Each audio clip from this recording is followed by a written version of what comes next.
1 dead in car bombing outside U.S. Afghanistan consulate. Make MSN your homepage. Sign in. MSN News. MSN News. Web. Images.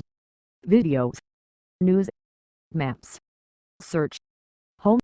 Thus 2016 election blog. Recall report blog. Crime and justice. World. Science and tech. Pop culture. In-depth. Photos. Video. 2 dead in car bombing outside U.S. consulate in Afghanistan. AP photo. Reza Sharmahamadi. Filed photo of the U.S. consulate in Herat, Afghanistan, where a car bomb exploded Friday, September 13. 6 hours ago. Amir Shah of Associated Press. Share. Tweet. Email. 2 Afghan security forces were killed Friday as were 5 of the attackers in a car bombing and gunfight outside the U.S. consulate in Herat, Afghanistan. Kabul, Afghanistan. 8 Taliban militants attacked the U.S. consulate in western Afghanistan on Friday morning, using a car bomb and guns to battle security forces just outside the compound in the city of Herat. It was not entirely clear whether any attackers managed to breach the facility, but at least 2 Afghans died, while the U.S. said its personnel were all safe. The attack, which also injured several people and wounded, leaving 5 alleged militants dead, underscored the perilous security situation in Afghanistan, where U.S.-led troops are reducing their presence ahead of a full withdrawal next year. The insurgent strikes are no longer concentrated in the country's south and east, but occur with troubling frequency in the north and west, which have been the more peaceful areas in years past. Friday's assault by Urals, which was claimed by the Taliban by Urals, also followed a day and a half of exceptional joy in Afghanistan, as people of all backgrounds celebrated their nation's first international soccer championship. Afghan and U.S. officials offered slightly different accounts of what happened. Related, Taliban attacks U.S. Army base in Afghanistan video. According to Herat province officials, the attack began around 6 a.m. with a powerful explosion caused by a suicide car bomber some 65 yards from the front gate of the consulate compound. Fellow militants then engaged in a firefight with security forces in the area. U.S.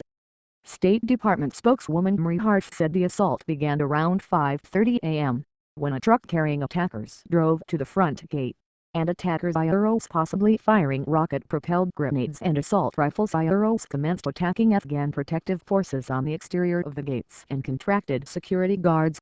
Shortly after, the entire truck exploded, extensively damaging the front gate.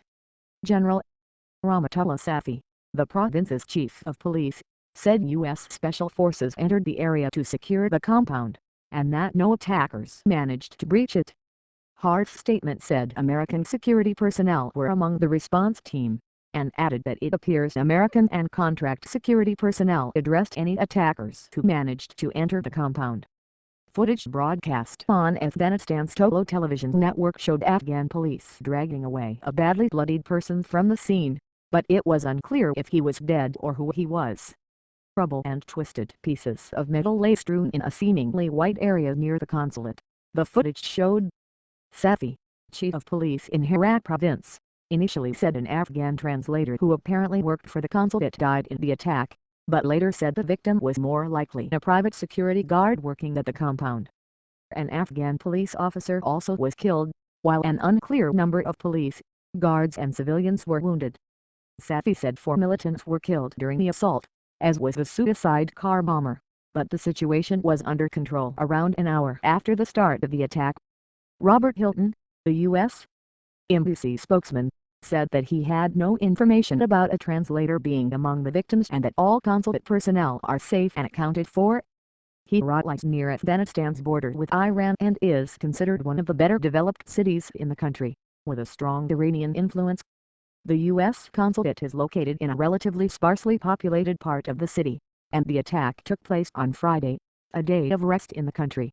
The Taliban strike was, nonetheless, a stark reminder of the challenges facing Afghanistan, where people had been basking in a rare moment of national unity and joy.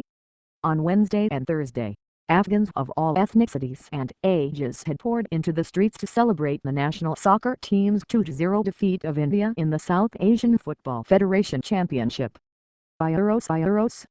Join MS.